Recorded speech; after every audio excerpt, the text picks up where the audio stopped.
नमस्कार दोस्तों, जैसा कि हम सब जानते हैं कि जीएसटी की जो दरें हैं वो कहीं ना कहीं ज़रूरत वाली चीज़ों पर कुछ कम हुई हैं। तो आशा है कि जो चीज़ें जो महंगी हैं वो कुछ ना कुछ सस्ते दरों में आपको मिल सकती हैं।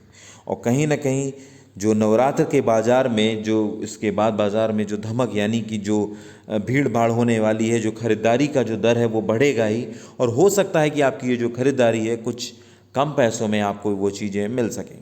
जीएसटी की दर घटने पर ट्रम्प टैरिफ से बेहाल उद्योगों को मिलेगी राहत।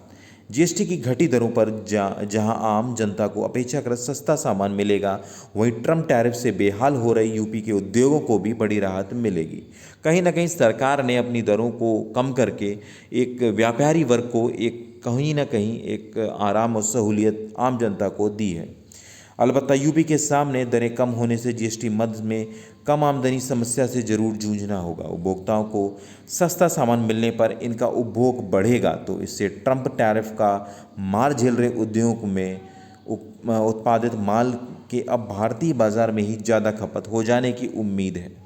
यूपी में निर्यात प्रभावित होने से निर्माताओं को झटका लगा है। जीएसटी की दरों में कटौती से अब उन्हें माल खपाने की समस्या से ज़्यादा जूझना नहीं होगा।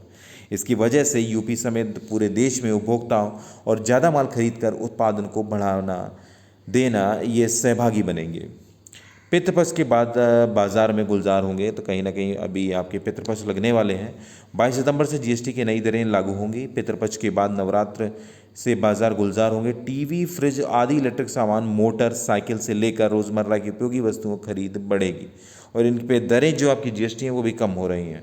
विशेषज्ञों का मानना है कि जीएसटी रेट कम होने से अगर वस्तुएं सस्ती होंगी तो उपभोक्ताओं को क्रय शक्ति में इजाफा होगा, वह ज़्यादा सामान खरीद सकेंगे। माल से पटे बाजार में इनकी बिक्री नए उत्पादन की मांग पर बल देगी।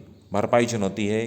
एक तो शुरुआती 4 महीनों से वसूली लक्ष्य पूरा नहीं हुआ है और दूसरी ओर जीएसटी की दरें काफ़ी कम हो गई हैं। ऐसे में खजाने में सबसे ज़्यादा योगदान करने वाले जीएसटी मद में कमी आने की संभावना है। दिवाली का तोहफा दिया हुआ भाजपा प्रदेश अध्यक्ष भूपेंद्र सिंह चौधरी ने गुरुवार को कहा कि जीएसटी की दरों में बदलाव कर मोदी सरकार ने दिवाली में सबसे पहले देशवासियों को शानदार उपहार दिया है। यूपी बनेगा आत्मनिर्भर भारत का ग्रोथ इंजन। हसन जीएसटी 2 एक ऐतिहासिक जन केंद्रित सुधार है जो अनुपालन को सरल बनाएगा, लागत को कम करेगा और उत्तर प्रदेश की रीढ़ कहे जाने वाले एमएसएमई क्षेत्र का सशक्त करेगा। यह सुधार हमारे विनिर्माण, कृषि और सेवा क्षेत्रों को मजबूती देगा तथा उद्योग को नए विकास अवसर प्रदान करेगा, जिससे आम नागरिकों को भी सीधा लाभ मिलेगा। मजबूत एमएसएमई आधार और उभरते औद्योगिक इकोसिस्टम के साथ उत्तर प्रदेश इस सुधार का सबसे बड़ा लाभार्थी बनकर आत्मनिर्भर और विकसित भारत का अग्रणी वृद्धि इंजन बनेगा। तो ये सारी चीज़ें हैं। तो कहीं ना कहीं 1,30,000 करोड़ इस वर्ष जीएसटी का लक्ष्य है। 4 माह में ही लक्ष्य 60% हासिल किया गया। तो कहीं ना कहीं काफ़ी चीज़ें सस्ती होने वाली हैं, आम जनता को इसका लाभ मिलेगा। जल्दी मिलते हैं नेक्स्ट वीडियो में, तब तक के लिए नमस्कार, जय हिंद, जय भारत।